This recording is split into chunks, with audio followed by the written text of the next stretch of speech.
So here we have the Ford Kuga on a 69 plate. I'm going to start off firstly by showing you around the outside of the car, and then we'll hop in and run through some controls on the inside of it. From the outside you can see it's a 5-door car with alloy wheels and tinted windows. We're going to start off inside the boot space first of all. As we approach the back of the car, you can see we have reversing sensors, plenty of boot space as well, along with that 60/40 split folding rear seat, should you wish to increase this space even further again. Okay, so we're just going to work our way back around to the front of the car, and then we'll hop in and run through some of the controls, as I mentioned, from there.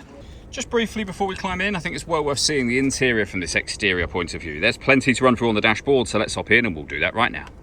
Okay, now that we're inside the car, we're going to start with the dials. On the left-hand side, we have the rev counter. On the right-hand side, the speedometer. In the centre at the bottom, the fuel gauge and coolant temperature gauge. Above that, the main trip computer, which includes the total miles for the car. They are 46,772. We have a digital readout for the speedometer. You can change information that's displayed there using buttons on the steering wheel for various bits of trip computer and fuel economy information, as you can see. If we back out to the steering wheel, the buttons I was just using are on the left-hand side. We have cruise control, speed limiter on the left as well, and then stereo and phone controls on the right-hand side. Into the center is the stereo itself. So this is where you can access the different ways in which you can listen to audio.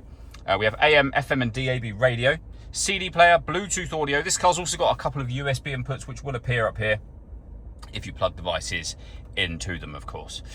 We can come back out to the home screen where you can access your satellite navigation. It's also where you will pair up your phone.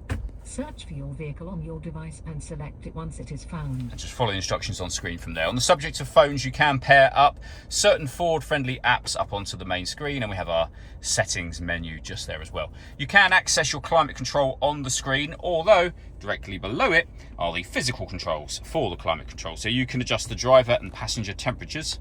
You can increase and decrease the fan speed, determine where you'd like the air distributed. That's your air conditioning off, on again, or hit auto. The car will now take full control for you, which you can hear it doing to maintain the temperatures that you have asked for, and you can manually override that, put it back on your own setting whenever you wish to. We can turn off the stop and start. Parking sensors and autonomous parking are both down the bottom here. We have your 6-speed manual gearbox, a 12-volt charging socket, electronic handbrake and 2 cup holders. Last thing I wanted to mention is the panoramic glass roof. So firstly, there is a sunblind you can close over and of course leave open. With it open, it lets in a huge amount of extra light to this cabin area, but you can also open the front section as a proper sunroof as well.